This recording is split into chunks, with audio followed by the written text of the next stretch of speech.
Hey guys, hope everyone's having a wicked day. We just got off the mountain and it was epic. Crazy snow. So, time for some maintenance. Today, oil change in my Yami 450 with Liquimoly Snowbike oil. So, I'm going to do oil changes usually every 2 rides is kind of my goal. About 5 hours of ride time. You can kind of budget it as like an hour per tank of fuel if you need to. So sometimes if it's a easy ride day, then I'll do, let's say, 3 days of riding. Sometimes 2 hard days, then it's 2 days. So I got 2 days of riding on this bike. Time to drop the oil and put in some fresh stuff. So today, we're going to be talking about 040 Snowbike oil from Liquimoly.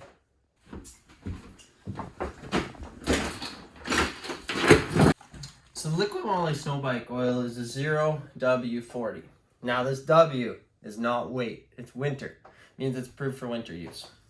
So 040 is going to give you the perfect oil for these snow bikes. Why? Because the 0 provides great lubrication in cold situations. This means when you start your bike in the cold, whether you've left it out overnight, or let's say you're riding all day, stop for lunch, and your bike cools down incredibly quick, as all snow bikes do. When you start that motor, the oil is going to get up there immediately instead of 5 weight, 10 weight, something like that, where it could take anywhere up to 30 seconds by the time it gets all the way up into your cams. So that's where this oil is going to really shine. Now the 40, that means it's going to have amazing coverage in your gears when your motor's running hot. So it's going to keep everything in your clutch, your transmission, up to your cams lubricated while this thing's running at optimal temperature.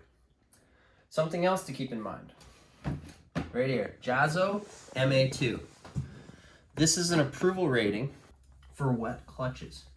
Now a lot of oils do not have this approval rating. If you're running any type of car oils, some other highly synthetic oils in the motorcycle world, make sure you're looking for that Jazzo MA2. That's the most current rating for wet clutches. And if it's not approved for wet clutches, you're gonna have not a good day because you'll slowly wear your clutch, it'll burn out, and then you're not gonna have a good time on the mountain.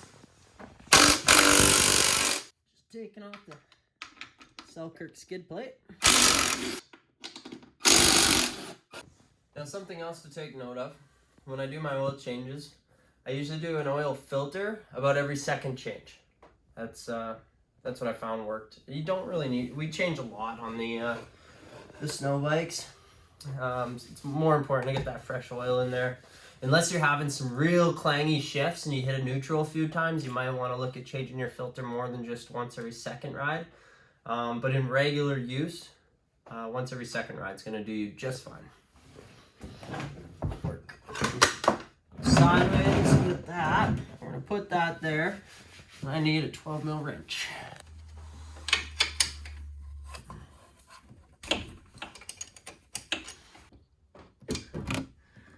Nice. No oil on the finger. Another thing about Liquimoly oil. German engineered. What does this mean?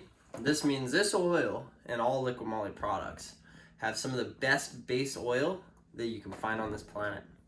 This is going to create amazing oils with the right additives that get personalized to each application that they're used for. 040 Snowbike oil, you guessed it. Snow bikes, but it also works great for any kind of 4-stroke engine, wet clutch situation, especially like, let's say, quad, side-by-side, something that you're leaving in the bush, leaving overnight, something that you're cold starting constantly. This is going to be oil that you're going to want to take a serious look at for long protection over those cold starts, because that is what will harm your engine, having the wrong oil in there. When you fire up that motor and it turns thousands of RPMs before the oil reaches the cams, this is what's going to save you.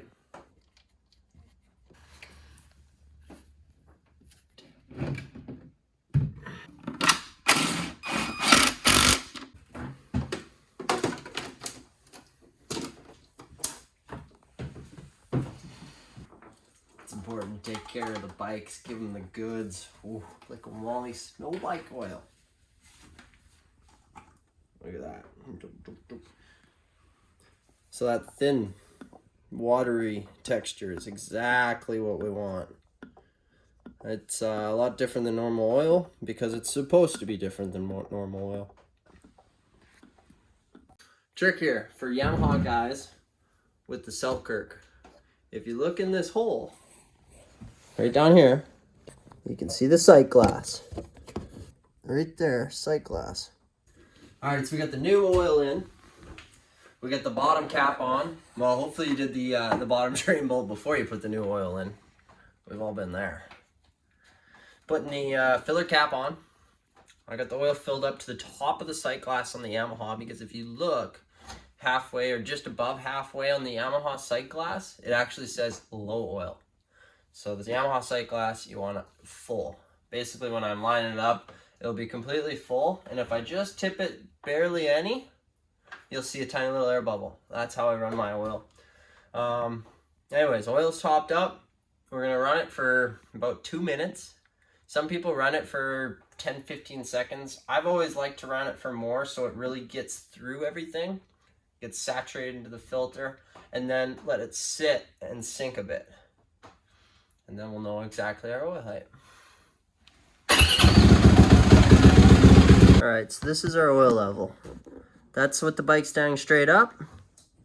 As soon as I start tipping it over, you get that little bubble. Straight up, bubble. And if you notice in the middle there, or actually at the top of the sight glass, it says low. So this is where my oil gets put.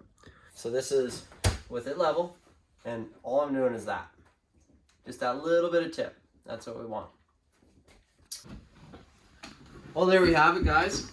Thank you for watching. Little tips and tricks on Snowbike oil, and a highlight feature, product of the month, Liqui Moly Snowbike oil.